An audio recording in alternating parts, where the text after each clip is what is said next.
안녕하세요. 유여의 세상브리핑입니다. 황 소장님이요, 방송 중에 뉴스 브리핑을 세상 브리핑이라고 이야기를 하시더라고요. 세상 브리핑이 더 이렇게 입에 착 감기나 봅니다. 방송을 하다 보니까요, 항상 그런 생각이 들어요. 내가 지금 하는 말이 맞을까? 내가 하고 있는 이야기가 옳을까? 등등 그런 고민을 항상 하게 하는데요. 제 이야기가 100% 맞는 것은 절대 아닙니다. 이런 견해도 있다, 이렇게 생각을 해볼 수도 있다라는 것이지 절대 이것이 옳다라는 것은 아닙니다.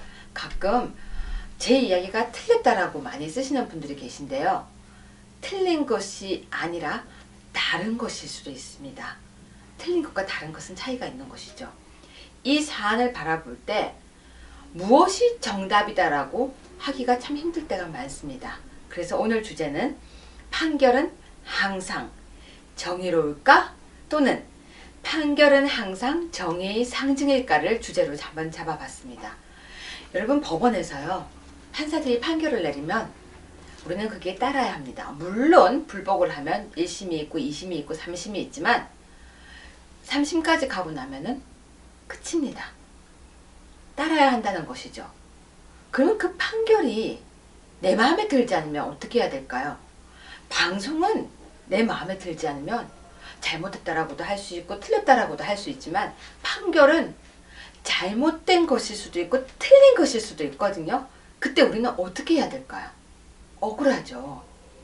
근데 저는 요즘 나오는 판례들을 보면요, 그러니까 판결문이라고도 하죠.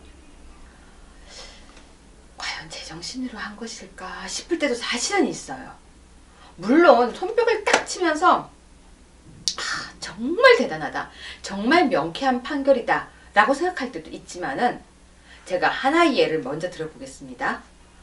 어느 판사님이 15살인가요? 16살 소녀가 도둑질을 한 거예요.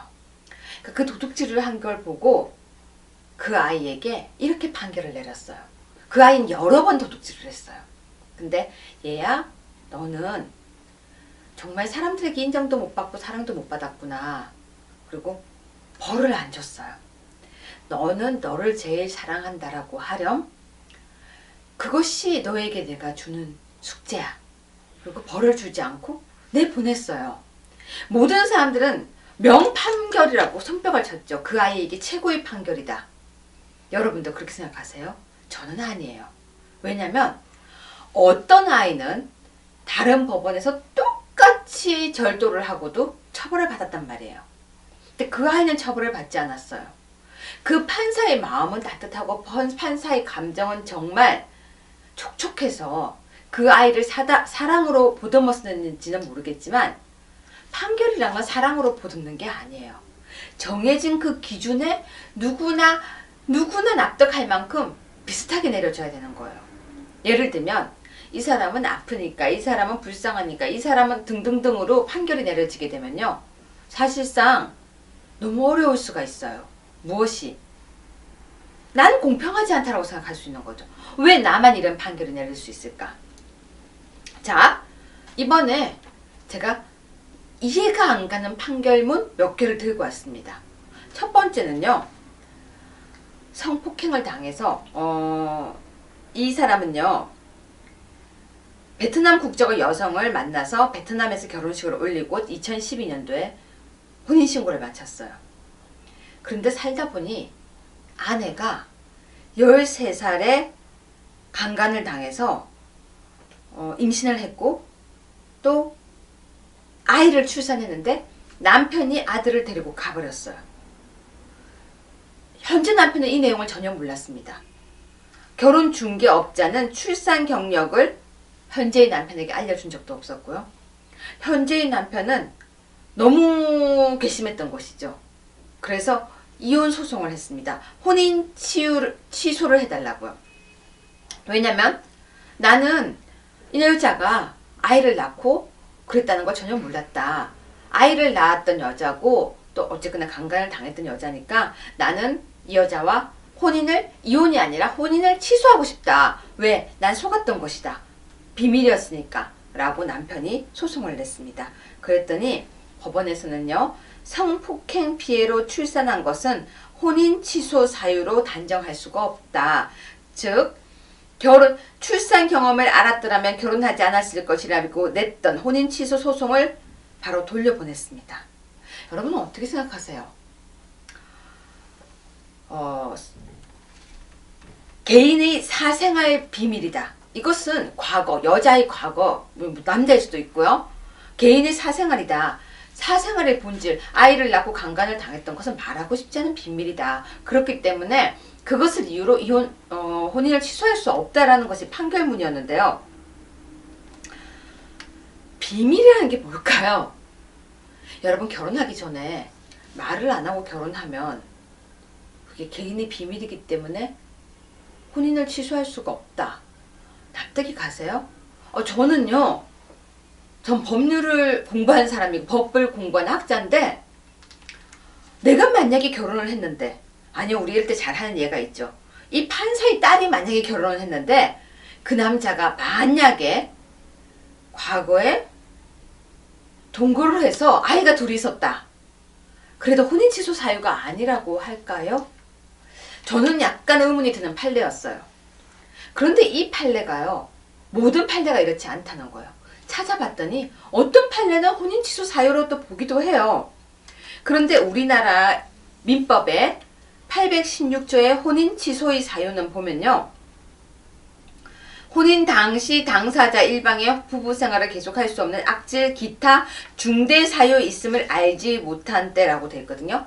기타 중대 사유, 여자가 아이를 낳아서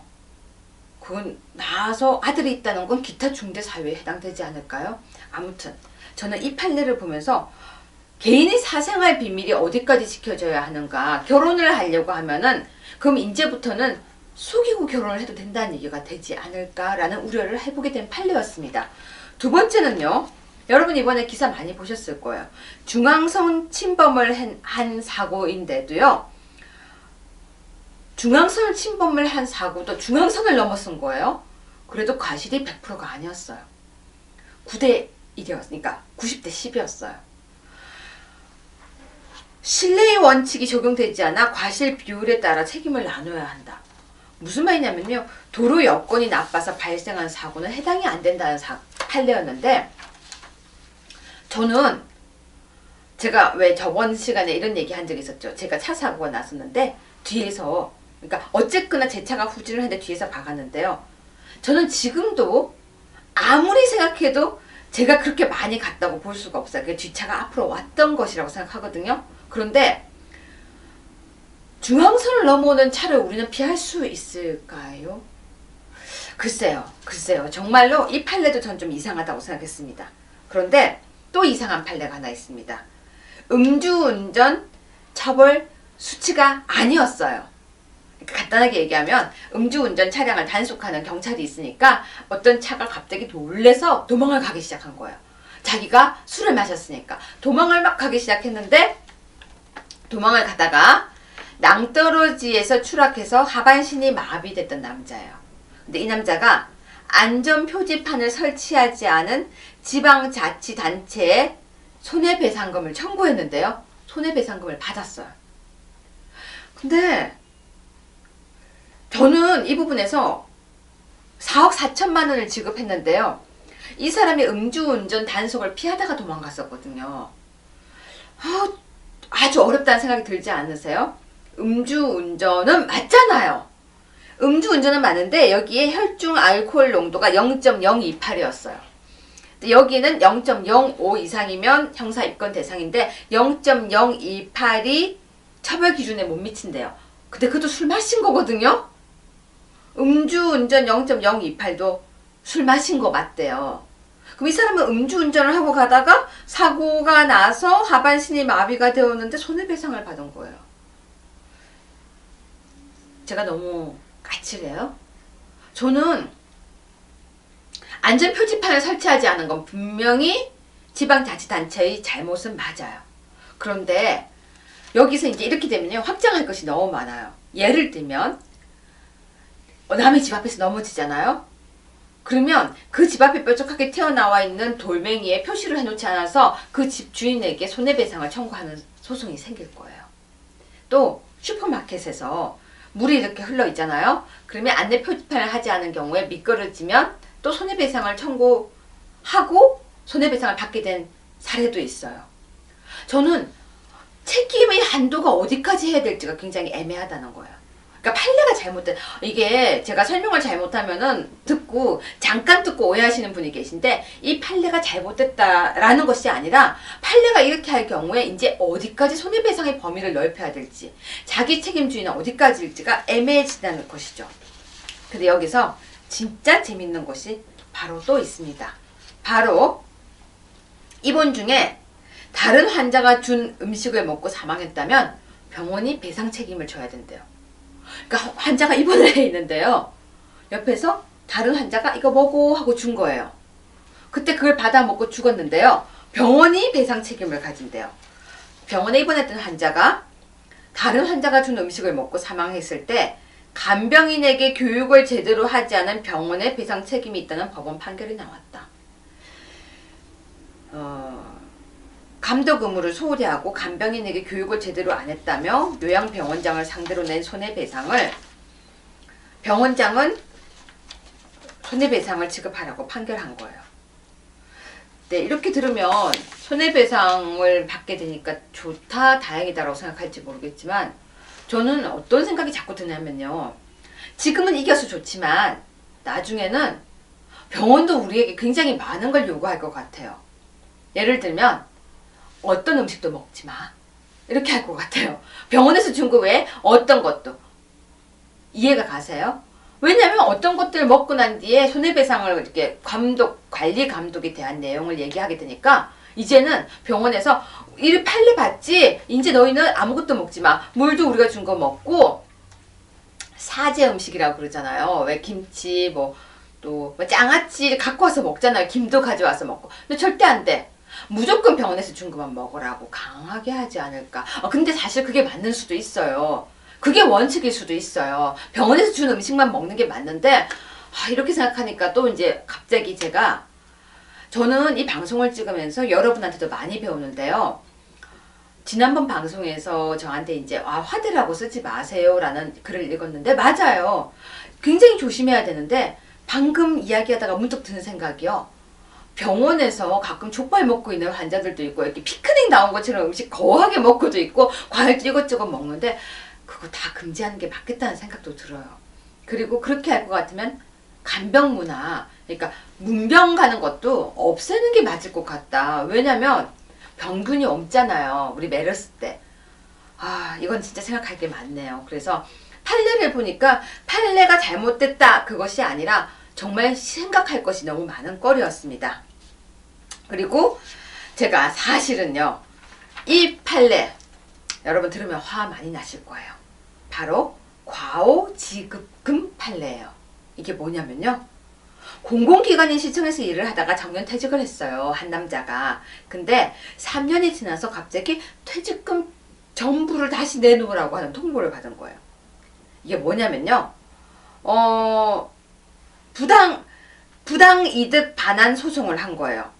담당 직원이 실수로 퇴직금을 7천만 원을 잘못 지급했으니까 이제와 다시 내놓으라고 하는 거예요.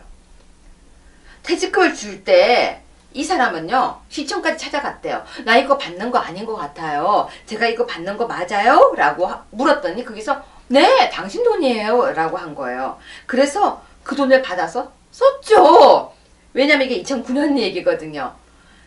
신나게 썼겠죠. 어머 내가 이렇게 받을 게 많았어 썼는데 위로금 겸 퇴직금이 군에서 다시 적립해주는 것이니까 받으세요라고 했대요. 그런데 세월이 흘러서 갑자기 지금 변호사 2명을 고용해서 소송에 나서서 토지 가압류까지 건 거예요. 돈 내놔라. 난생 처음 재판을 받게 된 거죠. 너무 착하게 살던 66세 아저씨가, 할아버지라고 하면 화내겠죠? 아저씨가 정말로 소송을 받게 된 거예요. 변호사 살 돈이 없어서 혼자 법정에 섰고요. 여기 법원에서는 7,100만 원을 전부 반납하라는 판결이 확정되었습니다. 근데 한꺼번에 낼 돈이 없어서 조금씩 나눠내고 있대요. 변호사 비용까지 물게 했대요. 그 당연하죠. 소송이 졌으니까. 그래서 이자까지 계산해서 1,100만 원 더 내고, 그러니까 7,100만 원 플러스 1,100, 그리고 변호사 비용까지 물게 했대요. 이게 과호 지급금이거든요. 어떠세요? 이해가 가시는 판례예요? 돈을 줬어요. 나 이거 안 받아요. 내 거 아닌 것 같아요. 그러니까 아니야, 네 거야. 받아. 그런 다음에 받고 쓰고 난 뒤에 세월이 몇 년이야? 7년 흘러서 돈 내놔. 잘못 줬어. 그 대신에 이자도 내놓고 변호사 비용도 내놔. 저는 법이라는 것은 누가 들어도 공정하고 누가 들어도 이해가 가야 되는데 정말 이해가 가지 않는 판례 몇 개를 갖고 왔는데요. 오늘은 그냥 맛보기만 몇 개 보여드린 건데요. 다음 시간에는 제가 뭘 할 생각이냐면요.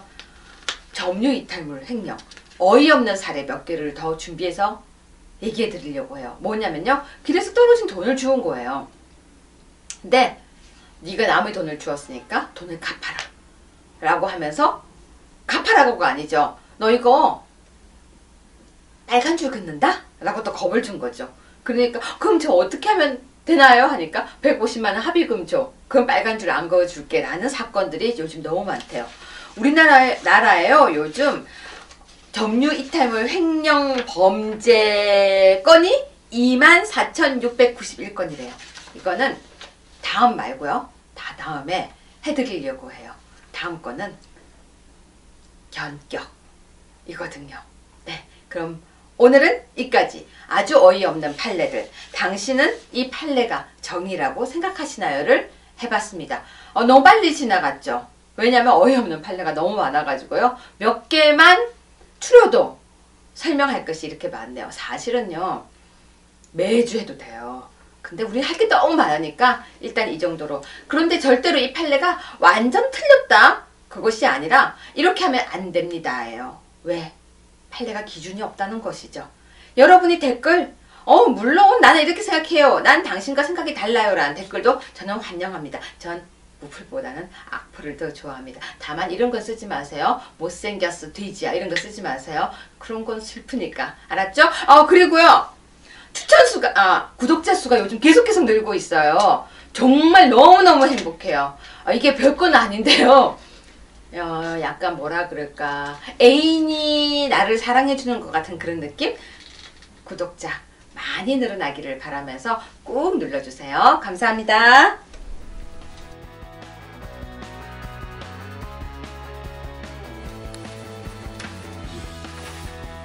15분 넘었죠? 네. 그죠? 괜찮아요. 짧게 해도 15분이더라고요. 아니, 이 정도. 위에 옷 바꿔 입고 올게요.